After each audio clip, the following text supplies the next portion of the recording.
अस्सलामुअलैकुम भाई, मैं सैयद परवेज़ मुंबई से। सबसे पहले मैं ये बोलना चाह रहा हूँ भाई, जिस तरीके से मतीउर रहमान भाई का एक वीडियो आया था जिसमें उन्होंने 10-15 दिन के अंदर जो है वो कहा था कि पैसे जो है सारे लोगों के अकाउंट में आएंगे और कुछ प्लान भी तैयार किया गया है, जिसकी वजाहत जो है अबू हनीफ़ा भाई ने किया था कि ये बात बराबर है, जो मतीउर रहमान भाई बोल रहे हैं वो बात सच है। तो करीब करीब वो बात भी चली गई और किसी के अकाउंट में कुछ पैसा नहीं आया। तो या तो ये लोग आके इस चीज़ को कंफर्म करें कि ऐसी क्या वजह है कि पैसा नहीं आ पाया,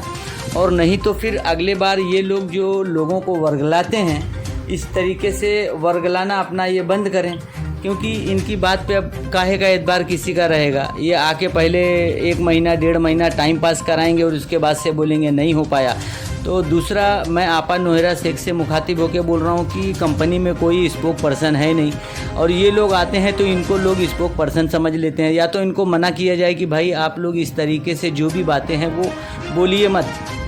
इनको मना कर दिया जाए। ख़ास करके दोनों लोग को मना किया जाए कि आप लोग ऐसा कुछ भी नहीं बोलोगे, और अगर बोल रहे हैं तो फिर उस पर आपको अपना जो है वो वेरीफाई करना पड़ेगा आपको कि हाँ ये जो है ये बातें सही है। और दूसरी चीज़ ये बोलना था आपा कि अगर ये लोग भी जो बोल रहे हैं वो बातें गलत हो रही हैं तो आप भी आके कुछ नहीं बता रही हैं, तो आपका भी फ़र्ज़ बनता है कि लोग गुमराही में न रहें। इसके लिए कंपनी का कोई ना कोई एक स्पोक पर्सन जो है वो बहुत ज़रूरी है होना, किसी एक को तो रहना ही चाहिए। और तीसरी चीज़ मैं आपा ये बोलना चाहूँगा कि इतने टाइम सारे लोग जो हैं वो बहुत परेशान हैं, और उन लोगों को उम्मीद है कि बकरा ईद में कहीं ना कहीं से कंपनी से ज़रूर कुछ ना कुछ हम लोगों के लिए मिल जाएगा। लेकिन आप भी अपनी ज़बान से कहीं ना कहीं मुकरती ही दिखी हैं। जिस तरीके से लोगों को उम्मीद थी कि आपने जब भी फॉर्म फिलअप कराया, फॉर्म के बाद से फिर 20% का हुआ, फिर बेनिफिट का हुआ, सारी चीज़ें ताक पे धरी रह गई और कोई भी चीज़ आपकी कंप्लीट नहीं हुई। तो आज कहीं ना कहीं आदमी जो है वो बदगुमानी का शिकार है कि आपा से भी अब वो उस तरीके से जैसी पहले एक उम्मीद लगती थी वो अब उम्मीद झलक नहीं रही है, और लोग कहीं ना कहीं बेइंतहा परेशान हैं कि आपा भी जो क्लियर लोगों को एक तरीके से सेटिस्फाइड करती थी, हाँ हो जाएगा, अब कहीं ना कहीं लोगों का जो एक होप रहता है, एक उम्मीद रहती है, वो डगमगाई है। और दूसरा मैं ये बोलना चाह रहा हूँ कि आप एमईपी पार्टी में आके इतना ज़्यादा ध्यान दे रही हो और इतना ज़्यादा तरीके से आप लगी हैं, बहुत मेहनत कर रही हैं, तो इस वक्त जो है आपके फैमिली वाले बहुत ज़्यादा परेशान हैं। मुख्तसर सा ध्यान और रुजू अपना यहाँ भी कीजिए, और ये चीज़ अच्छी नहीं है इस तरीके से कि वो लोग परेशान रहें और आप जो है वो एमईपी पार्टी में आप बिज़ी रहें। और दूसरा ये भी बोलना है आपसे कि आपकी इतनी स्ट्रॉन्ग लीगल टीम है, और जब भी बेलापुर में एक एसएफआईओ का एक केबिन बना हुआ था, आपने अपनी ज़बानी बोला कि हाँ एक बनाया गया था सपोर्ट के लिए, और वो बेस पे जो केबिन बना था उस पर एसएफआईओ का एक ऑफिसर आके इमीडिएट आपको स्टार्ट किए, टाइम नहीं हुआ और दूसरे तीसरे दिन वहाँ पे आके रेड पड़ गई और आपके ऊपर एफआईआर भी हो गई। तो वो लोग इतना फास्ट एक्शन ले रहे हैं, तो आपकी इतनी स्ट्रांग टीम है आपा, तो आपको जब कोर्ट ने जो है वो पूरी चीज़ें बोला हुआ है कि इनके अकाउंट को डिफ्रीज़ किया जाए, इनकी प्रॉपर्टी सेल में मतलब एसएफआईओ भी मदद करे और आप कर भी सकते हो, डेटा के लिए भी कोर्ट ने बोला हुआ है, तो क्या ऐसा हो जा रहा है आपा कि आप जो है वो डेटा के लिए और ये तमाम चीज़ों के लिए, नॉन कंप्लेनर के लिए क्यों नहीं आप एक रिट पिटीशन डालती हैं वहाँ पे? एक क्यों नहीं उन लोगों के ऊपर जो है कोर्ट ऑफ कंडेम्प्ट का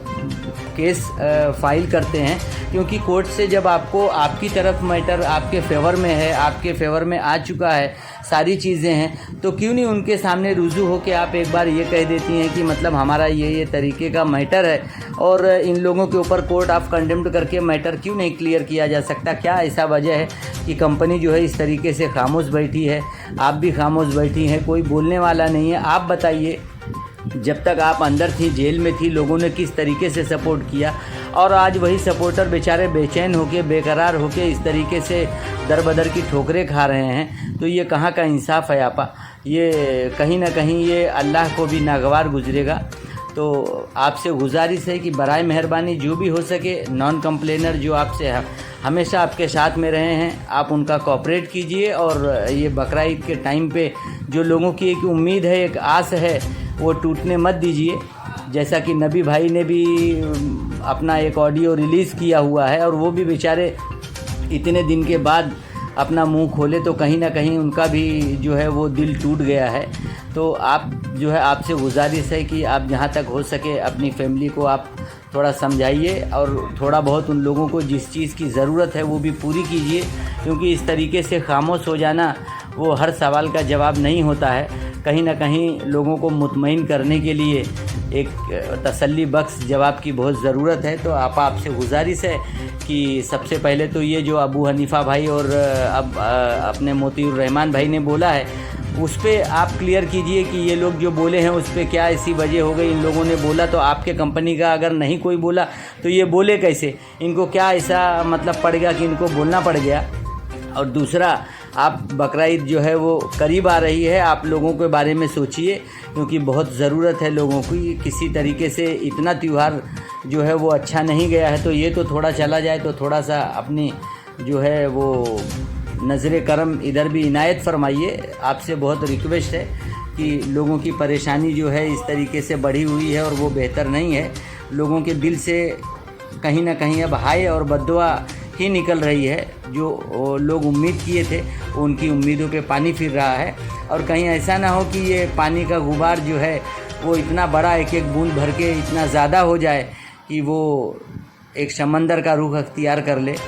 तो आपके लिए भी मेरे हिसाब से बेहतर नहीं होगा। तो मुनासिब और जो बेहतर लगे आप जल्द से जल्द कोई ना कोई काम अच्छा कीजिए, ताकि कंपनी वाले जो है वो कंपनी के जो इन्वेस्टर हैं उन लोगों को भरोसा हो सके कि हाँ आपा जो बोली वो सही है। क्योंकि आपने भी अभी तक जो कुछ भी कहा है कोई भी चीज़ पे आप खरी नहीं उतरी हैं, आपकी भी ज़बान कहीं ना कहीं क्रॉस हुई है। तो गुजारिश है आपसे कि जहाँ तक हो सके आपा बराए मेहरबानी आप लोगों की तकलीफ़ और परेशानी को समझिए। अस्सलाम वालेकुम।